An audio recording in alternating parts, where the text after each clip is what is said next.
Folks, it is truly an honor today to be with the folks that are standing behind me because they represent not only the highest level of law enforcement in the United States and the state of Florida, but it's a clear indication of how serious we are about this fentanyl issue. Today, we're joined by representatives from the U.S. Attorney's Office, Florida Department of Law Enforcement, DEA, FBI, HIDA, and also the Winter Haven Police Department. We're fighting a battle that we've got to win. Fentanyl is killing people by the thousands across this country, but still it appears that it's falling on deaf ears. In this particular operation, you'll hear details as we get into it about today we have seized enough kilo to kill an additional 1,750,000 people in this country. Did you hear what I said? 1,750,000 people. Now, it wasn't very many months ago that I stood here with Roger Handberg of our U.S. Attorney for the Middle District of Florida, and we had seized even more fentanyl than that last time. Cocaine is dangerous, methamphetamine is dangerous, heroin is dangerous, but it rarely kills you the first time you use it unless you take a horrific, obvious overdose. Fentanyl kills people DRT right now, dead right there, right now. And it concerns us all. So I'm going to talk briefly, I'm going to give you a 30,000-foot view of two major drug operations that we worked with our partners, federal, state, and local. And it all started in August of this last year. But the purchases, once we made the relationships with our undercover folks from the sheriff's office here in Polk County, you hear me brag about my detectives. They're simply the very best. Well, they've been joined by the very best from the Winter Haven Police Department, FDLE, DEA, the FBI, to infiltrate two organizations and seize a lot of dope. So we not only seized 3.5 kilos of fentanyl, we seized 14 kilos of cocaine. And that's the current trend that we see. We're seeing we're seeing an uptick in cocaine seizures and sale, and we're also seeing that blended with or as a part of the same group that can sell you fentanyl. The people we're talking about today are all legally in the United States. Most are of Puerto Rican descent, and you'll find that they are either from this country or have come to us from Puerto Rico, and as you know, the status there that they're legal in the United States as well, but they're here killing people. So I want to tell you that there's going to be speakers from FDLE. Lee Massey is going to talk about the SAFE program. Chief David Brennan is going to talk from the Winter Haven Police Department, and of course our U.S. Attorney Roger Handberg. But let me give you just a snapshot, a quick overview of the operations. Here's where we're seeing the dope in this particular case, the Cologne case, come to us from Puerto Rico via Hillsborough via Polk County. And here's what it's about. It's about guns and dope. Now, you're going to hear me say it over and over, probably every press conference that we have about drugs. Whoever wants to lead you to believe that this is a low-level, nonviolent drugs is out of their mind. They are crazy, okay? So let's get past that. We have this group of people that continue to try to push the narrative that drugs aren't dangerous. that drugs aren't violent, but that's not true. So let me give you an overview. You've got Jasmine Cologne and Miguel Berdecilla. Now listen, I'm from Polk County, okay? So you're going to hear the Polk County pronunciation of these Hispanic names. Omar Medina, Luis Salcido, Roosevelt Cologne, and Julio Rodriguez. Now, Salcido is a big deal in this. This is where it all started with him, August of 23. And what occurred in August of 23 was we met to buy some cocaine, and we did. And we were wanting to lead to fentanyl because we understood that they had the ability to do that.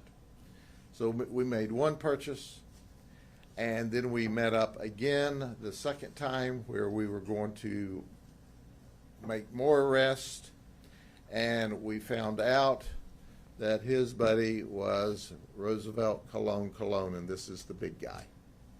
Okay? So he is the one supplying this guy who's wanting to deal with us. So we very rapidly got into the organization. We made the arrest, but when we made the first buy, and on the second buy, when we did the buy bust, Jasmine Cologne shows up. We find out she was an instrumental part of this drug trafficking organization, and when she showed up at this drug deal with a 7-year-old child. That now eliminates her from Mother of the Year contest. Okay, just saying. But she shows up with a 7-year. Omar Medina was with her. And who is Salcido's running guy? Miguel Berdecilla. So anyway, here's the bottom line to it. They're running and gunning throughout the east side of Polk County, and they're selling a lot of dope. At least they were until they got arrested.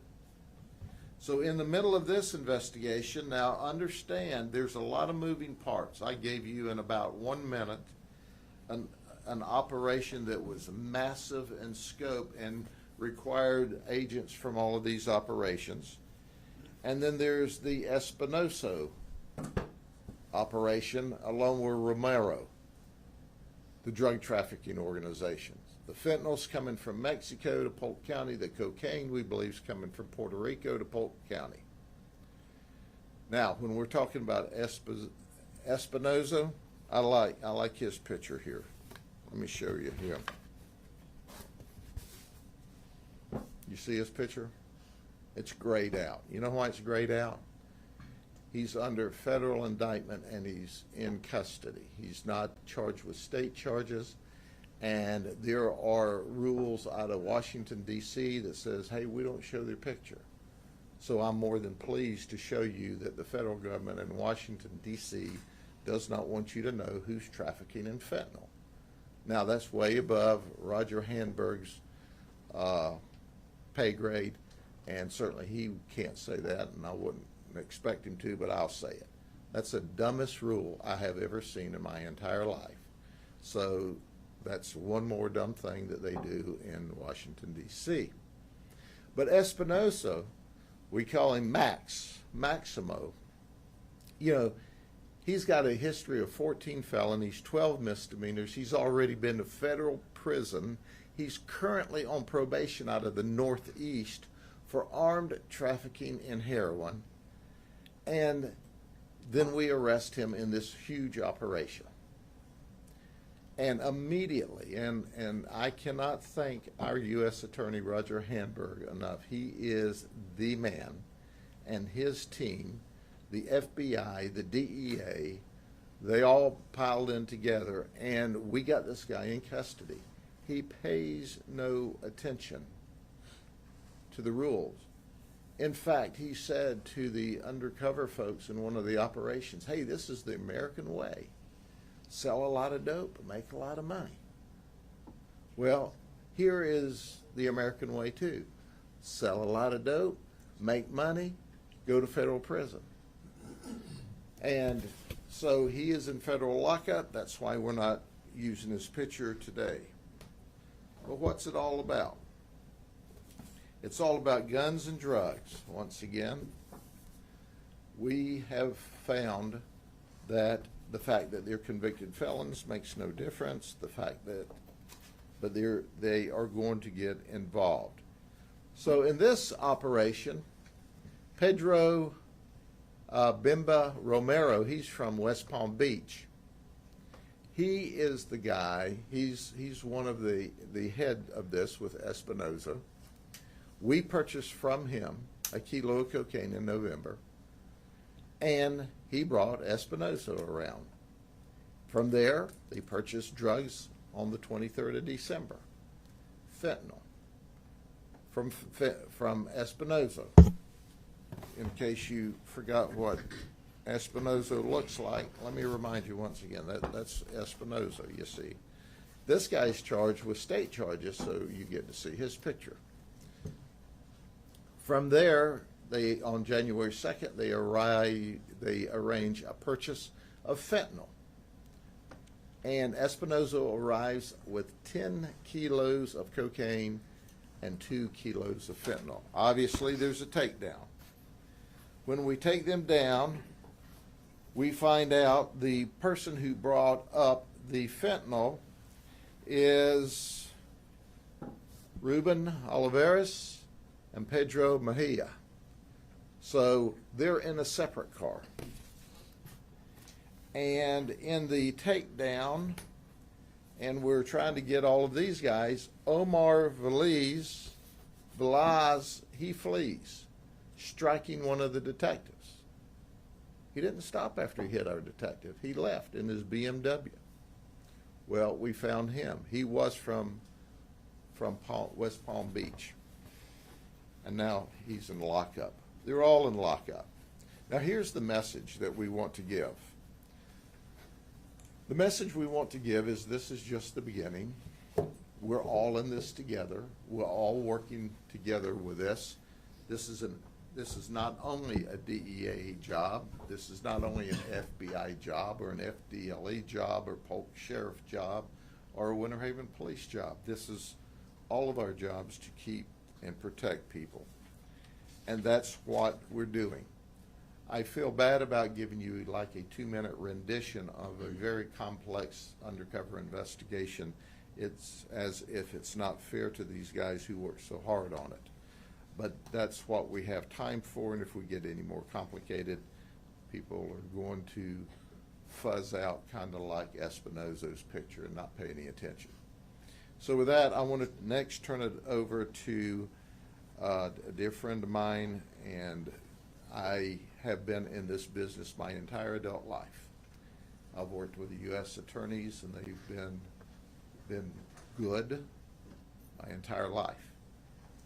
I've never worked with one as great as Roger Handberg that gets boots on the ground himself and gets involved himself and cares about the people of the United States and the Middle District of Florida and Polk County as much as Roger and the leadership he brings to his great prosecutors. So, Mr. Handberg?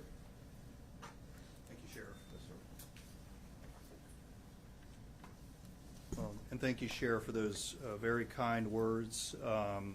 It's a real privilege to be here in Polk County today and to be here with Sheriff Judd and his team to talk about a really incredible series of cases that law enforcement in this community has done.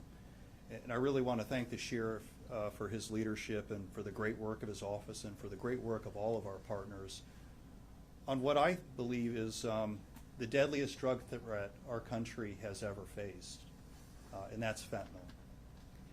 Every year, the Florida medical examiners issue a report about the number of deaths caused by drugs in Florida. And if you go back to the report that was issued in 2010, it would say that there were 114 deaths caused by fentanyl in the state of Florida in 2010.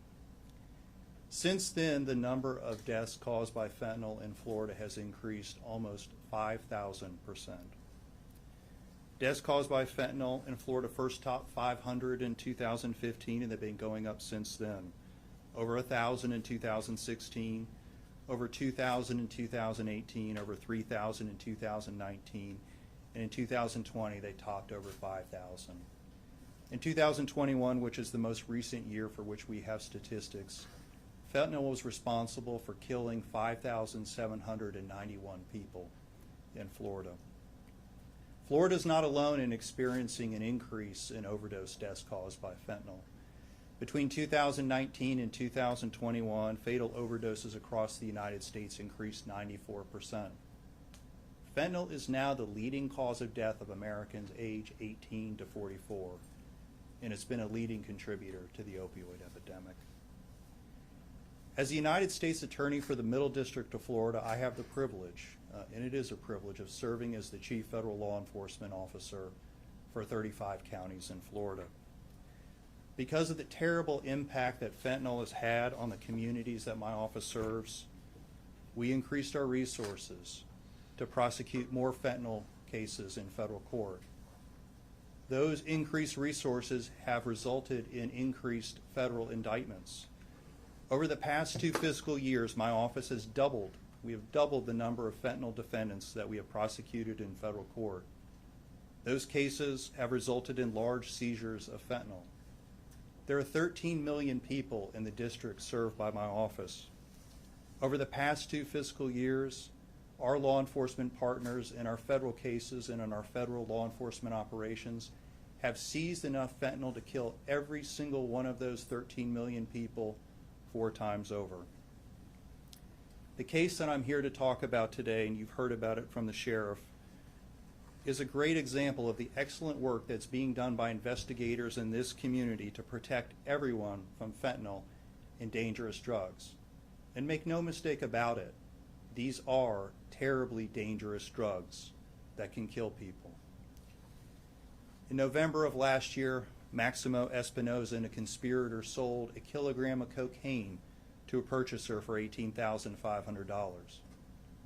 What he did not know at the time was the person he had sold the cocaine to was an undercover officer with the Polk County Sheriff's Office. What Espinosa also did not know was he was being investigated not only by the Sheriff's Office, but by the Florida Department of Law Enforcement and the United States Drug Enforcement Administration. Working together, those agencies did what they are so good at doing. They set up additional deals for Espinosa to distribute more drugs to the undercover officer. And that is exactly what Espinosa did.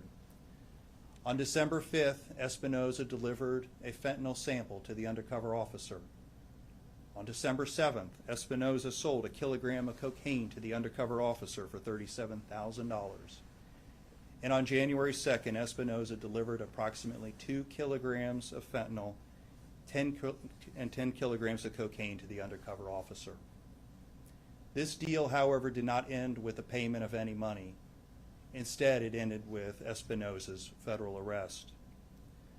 But the Polk County Sheriff's Office, FDLE, and DEA were not the only ones investigating Espinosa. The Federal Bureau of Investigation was as well. In October, the FBI, using a confidential source, purchased cocaine from Espinosa. As part of its parallel investigation, the FBI confirmed the location of Espinosa's residence in Kissimmee. And after Espinosa was federally arrested on January 2nd, the FBI executed a search warrant at Espinosa's residence, which resulted in the seizure of 0.5 kilogram of fentanyl, 1 kilogram of cocaine, and is so often the case with drug trafficking, 2 firearms.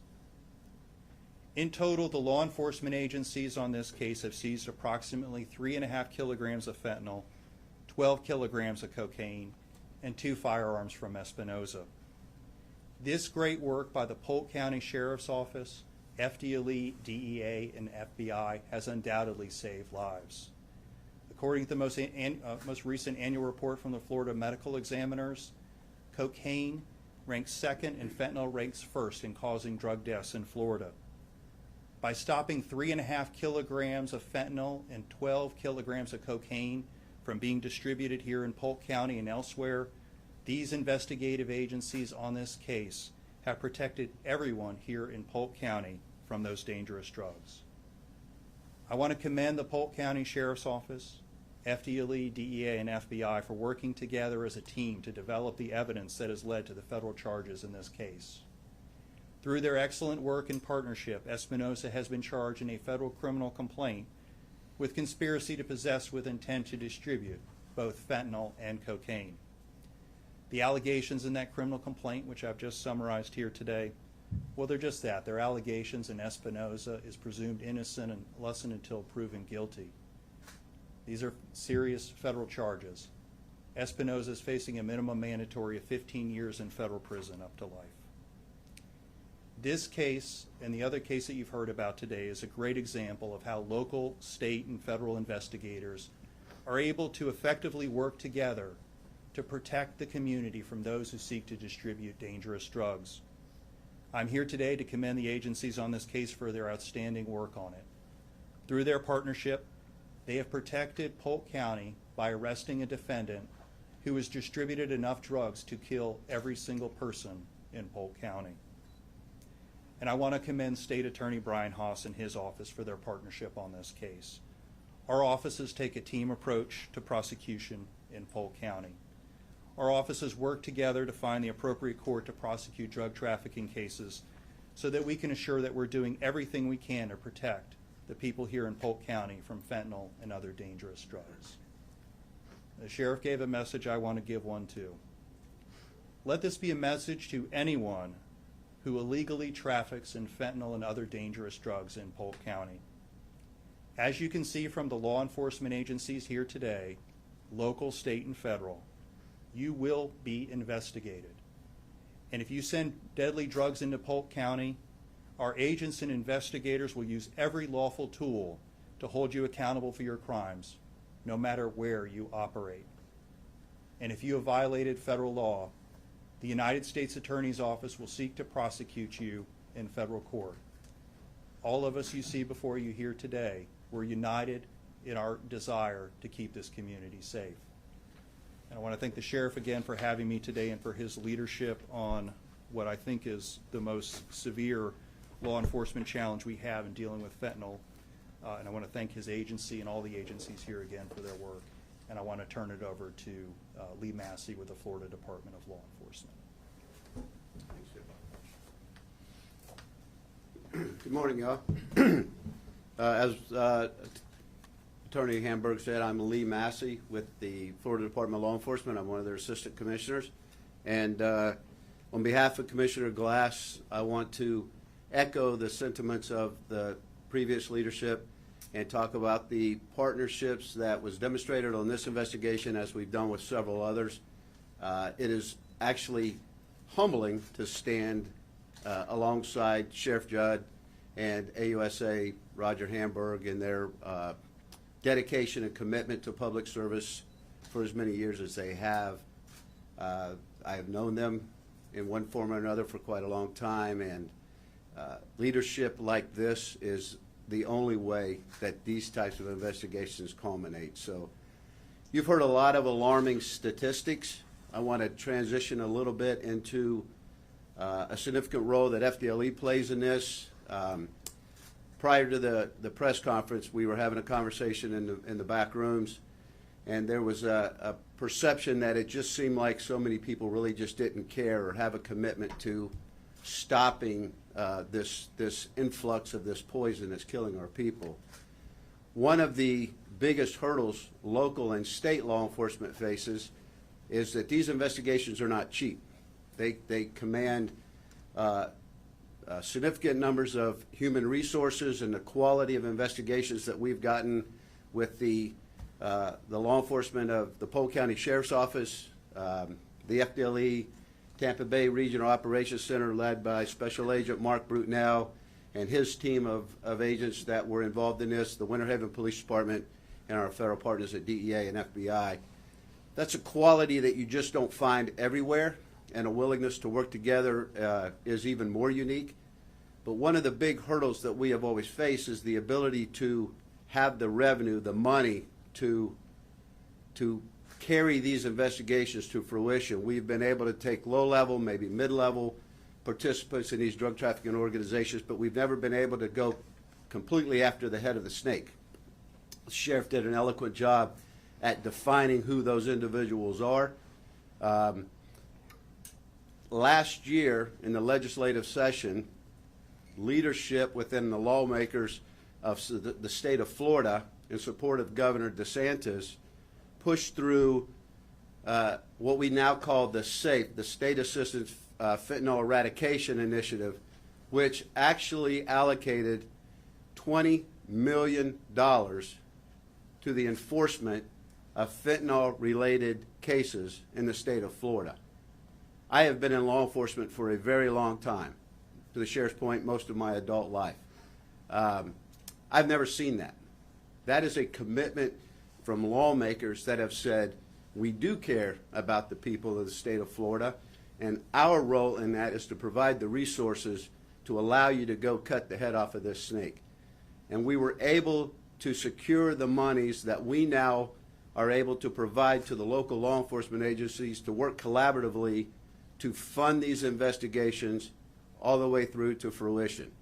Now, you can throw as much money at it as you want. If you don't have the quality of investigators that the Polk County Sheriff's Office, the FDLE, the DEA, the FBI have, the Winter Haven Police Department that made this case and others successful, it's just good money after bad.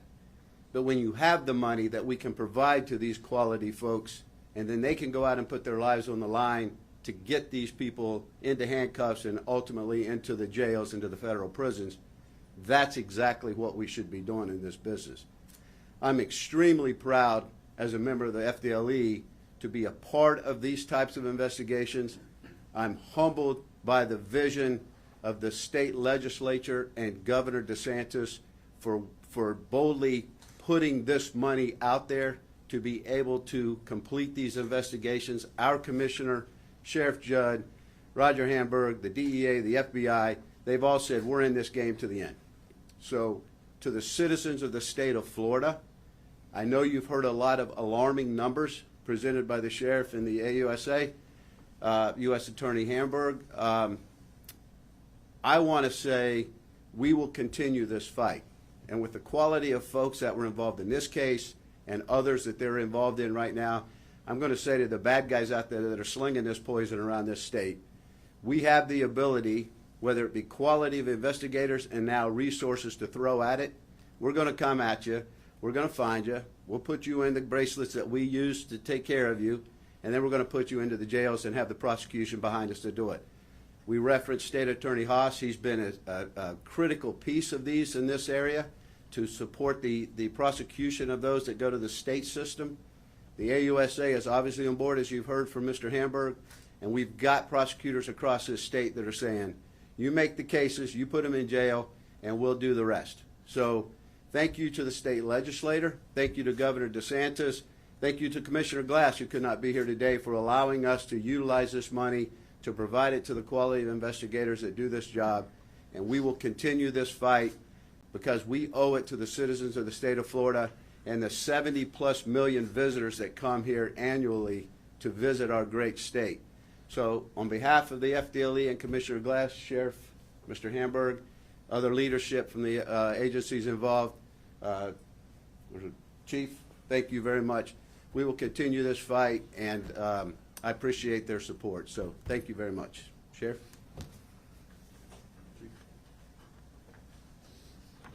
Good morning. Sheriff, thank you for inviting me here today. Also, I'm appreciative of the fact the reputation we've built over the years with the different agencies here and the invitation to be able to participate in these type of task force, because as you can see, these drug dealers don't care about jurisdiction. They don't know what that is. But we do have an answer, as you can see today, with this case for that.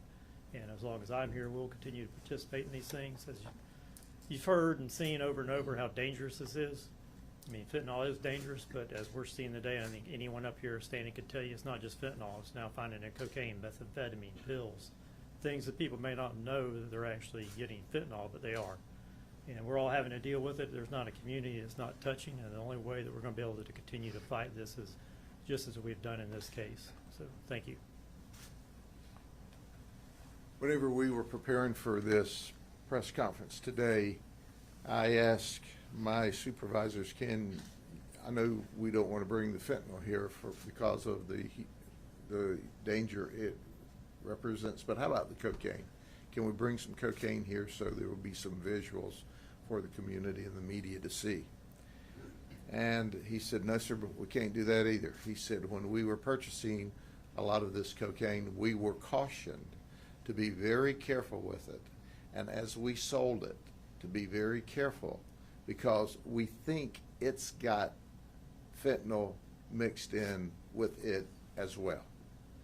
We think. Do you see the operativeness here? The guy who's selling it to us at a macro level, right? And it ostensibly is going to be passed down to the street, wasn't even sure if it had fentanyl in the cocaine, and if so, how much fentanyl in the cocaine. The danger of this is just absolutely remarkable. So when your child thinks they're experimenting with cocaine, or the person with a cocaine habit says, well, I always use this amount of cocaine, and then voila. It's not just that amount of cocaine anymore.